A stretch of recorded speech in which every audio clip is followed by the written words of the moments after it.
दोस्तों, data structure and algorithm क्या होता है? डाटा स्ट्रक्चर एंड एल्गोरिदम को क्यों सीखना चाहिए, क्यों इसकी ज़रूरत पड़ती है, इसके फीचर्स क्या क्या हैं और क्यों जब भी students data structure and algorithm का नाम सुनते हैं डर से जाती हैं और इनकी हटती है डाटा स्ट्रक्चर और एल्गोरिदम से।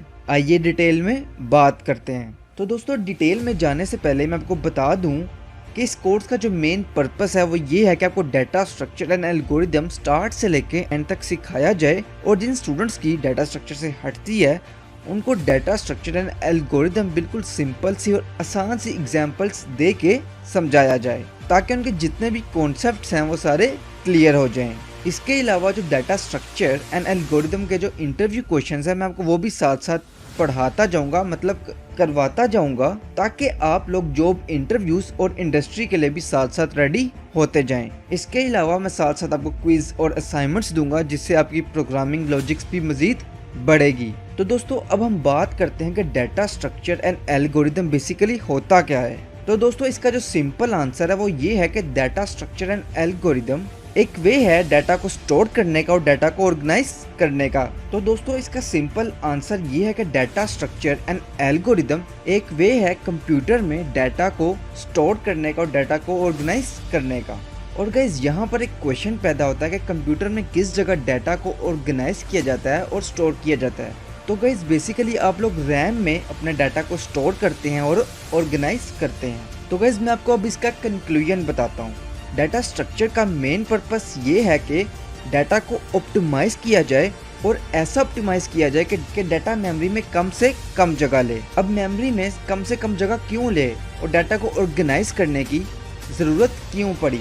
तो आइए मैं आपको एक सिंपल सी एग्जांपल देके क्लियर करता हूँ। तो गाइस, ब्राउज़र जो है आप में से सब लोग यूज़ करते हैं। ब्राउज़र कहते हैं जैसे कि गूगल क्रोम, मोजिला, फायरफॉक्स, ये सब ब्राउज़र्स हैं। तो गाइस, जब भी आप कोई भी ब्राउज़र ओपन करते हैं और उसको यूज़ कर रहे होते हैं तो ये आपकी रैम में से कुछ जगह लेता है। तो गाइस, फॉर एग्जांपल दो ब्राउज़र्स हैं, एक का नाम है ABC और दूसरे का नाम है XYZ। ABC और XYZ दोनों काम सेम करते हैं। आप जब भी कुछ भी सर्च करते हैं उसका रिजल्ट बिल्कुल सही तरीके से आता है। दोनों ब्राउज़र एक जैसा काम करते हैं। तो गाइस, जैसा कि मैंने आपको बताया, जब भी आप कोई ब्राउज़र यूज़ कर रहे होते हैं वो आपकी मेमोरी में वो आपकी रैम की कुछ जगह लेता है। तो गाइस, फॉर एग्जांपल जो ब्राउज़र ABC है वो आपकी रैम की 10% जगह लेता है और जो XYZ है वो 40% जगह लेता है। तो गाइस, अब आप खुद से अपने आप से पूछेंगे कौन सा ब्राउज़र ज़्यादा अच्छा हुआ, ABC या XYZ? ओबियसली बात है ABC, क्योंकि वो आपकी रैम की 10% जगह ले रहा है और जो दूसरा ब्राउज़र है वो 40% ले रहा है, जबकि काम दोनों सेम कर रहे हैं। तो गाइस, अब ये क्यों 10% ले रहा है और वो 40% ले रहा है?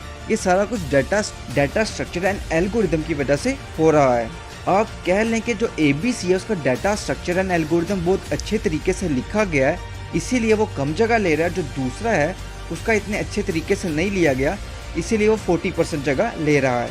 तो गाइस, दुनिया बहुत फास्ट हो चुकी है, हर कोई चाहता है एक दूसरे से आगे निकलना। तो guys, artificial intelligence operating system का बनना, सॉफ्टवेयर्स का बनना, हर जगह डाटा स्ट्रक्चर एल्गोरिदम यूज़ किया जाता है। तो आई होप गाइस, जो डाटा स्ट्रक्चर का मेन कॉन्सेप्ट है वो आपको समझ आ गया होगा। तो गाइस, अब मैं आपको बताता हूँ कि एल्गोरिदम किसे कहते हैं। तो गाइस, एल्गोरिदम की सिंपल सी डेफिनेशन ये है कि किसी भी काम को करने के लिए स्टेप्स बना लेना। यही इसकी सिंपल सी डेफिनेशन है। मैं आपको एक एग्जांपल देता हूँ। तो फॉर एग्जांपल गाइस, मैंने नींबू पानी पीना है। तो गाइस, मैं पहले इसके स्टेप्स बना लूंगा कि मुझे नींबू चाहिए, मुझे पानी चाहिए, मुझे जग चाहिए, मुझे नमक चाहिए। तो गाइस, कंप्यूटर की दुनिया में इसी तरीके से जब आप प्रोग्रामिंग कर रहे हैं आप एक एल्गोरिदम बना लेते हैं, आप स्टेप्स लिख लेते हैं। फॉर एग्जांपल, आपने कोई सॉफ्टवेयर बनाना है तो आप स्टेप्स बना लेंगे कि पहले मैं ये करूँगा, फिर मैं ये करूँगा, फिर मैं ये करूँगा। तो गाइस, आई होप आपको डाटा स्ट्रक्चर एंड एल्गोरिदम का कॉन्सेप्ट जो है वो समझ आ गया होगा। मैंने बहुत ही आसान लफ्ज़ों में कोशिश की है आपको समझाने की, तो आई होप आपको इसकी समझ आ गई होगी। तो गाइस, अब हम बात करते हैं कि डाटा स्ट्रक्चर एंड एल्गोरिदम का कोर्स करने के लिए आपको क्या क्या आना चाहिए। तो गाइस, ये कोर्स किसी भी लैंग्वेज पर डिपेंड नहीं है। तो गाइस, इस कोर्स में मैं आपको जितने भी कॉन्सेप्ट समझाऊंगा डाटा स्ट्रक्चर के, वो किसी भी लैंग्वेज पर डिपेंड नहीं होंगे। आप उसको C++ पे करना चाहिए C++ पे कर सकते हैं, जावा पे करना चाहिए जावा पे कर सकते हैं। लेकिन इस कोर्स में अभी मैं C++ को लेके चलूँगा आपको डाटा स्ट्रक्चर एंड एल्गोरिदम को समझाने के लिए। और गाइस, अब मैं आपको ओवरव्यू देता हूँ कि मैंने इस कोर्स में आपको क्या क्या पढ़ाना है। तो गाइस, हम टाइम कॉम्प्लेक्सिटी को फुल डिटेल में पढ़ेंगे, स्टैक्स पढ़ेंगे, क्यू पढ़ेंगे, क्यू की टाइप्स पढ़ेंगे, लिंक लिस्ट पढ़ेंगे, लिंक लिस्ट की जितनी भी टाइप्स होती हैं वो पढ़ेंगे, hash table, heap data structure, इन चीज़ों को पढ़ेंगे, ट्रीज को पढ़ेंगे, ट्री डाटा स्ट्रक्चर को पढ़ेंगे, ग्राफ्स को पढ़ेंगे, सॉर्टिंग एंड सर्चिंग एल्गोरिदम पढ़ेंगे। अब सॉर्टिंग और सर्चिंग एल्गोरिदम में हम लोग bubble sort, selection sort, insertion sort, merge sort, heap sort और बहुत सी चीज़ें आपको फुल डिटेल में मैं पढ़ाऊँगा।